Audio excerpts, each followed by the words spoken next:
खनन क्षेत्र में जमीन के बदले मुआवजा और नियोजन दिलाने की मांग को लेकर दूसरे दिन भी विधानसभा की विशेष समिति की बैठक अधिकारियों संग जारी रही और मंथन के बाद सीएनटी जमीनों की त्रुटि को जल्द दूर करने को लेकर प्रशासन को निर्देश दिए गए। नमस्कार, मैं धीरेन्द्र और आप देख रहे हैं मिरर मीडिया। जिले में खनन परियोजनाओं से प्रभावित रैयतों को न्याय, मुआवजा, पुनर्वास और नियोजन दिलाने के मुद्दे पर विधानसभा के ध्यानाकर्षण की विशेष समिति की समीक्षा बैठक में मंथन का दौर जारी है। समिति की यह बैठक मंगलवार दूसरे दिन भी जारी रही। सभापति मथुरा प्रसाद महतो की अध्यक्षता में की गई बैठक में उपस्थित उपायुक्त आदित्य रंजन को अगले एक माह में सुरंगा मौजा और एक अन्य मौजा समेत सभी सीएनटी की जमीन के लंबित मामलों का निष्पादन कर लेने के निर्देश समिति द्वारा दिया गया।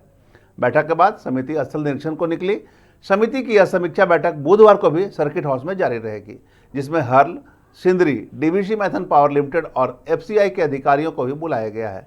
दूसरी तरफ एरिया 9, 10 और 11 में कितने जमीनों पर ओबी डंप हुआ है, उसकी नापी एक माह में करा लेने के निर्देश दिए गए। का बैठक में जो स्थल का ये था, कुछ रिपोर्ट नहीं आ पाया था, उसको देखते हुए और कल डीसी साहब नहीं थे तो उनका उपस्थिति आज रहा।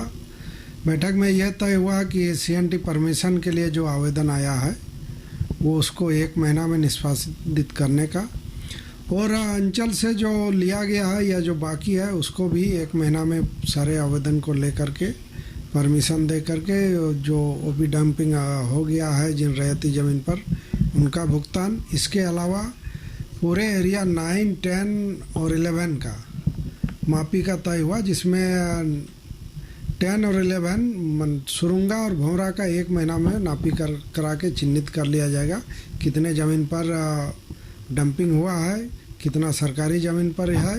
तो इसका एक असेसमेंट करने के बाद उसका पेमेंट, और बीसीसीएल जो जिस पर ओबी डंपिंग हो चुका है उन रैयतों को बीसीसीएल डायरेक्ट पेमेंट करेगी, ज़मीन को डायरेक्ट परचेज करेगी।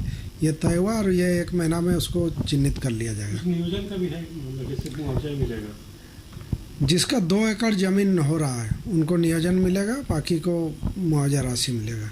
आज के निरीक्षण करेंगे आप लोग जाएंगे?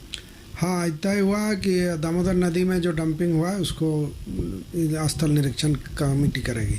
मुख्य तौर पर उपायुक्त धनबाद यहाँ पर उपस्थित थे और डीटी डायरेक्टर टेक्निकल बीसीसीएल भी उपस्थित थे।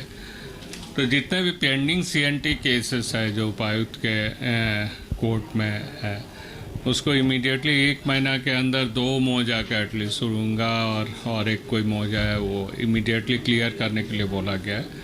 और बाकी सारा जो पेंडिंग सीएनटी एक्ट का ये है वो भी इमीडिएटली क्लियर करने के लिए बोला गया, ताकि बीसीसीएल उसको जो डायरेक्ट रैयत से वो परचेज कर सके।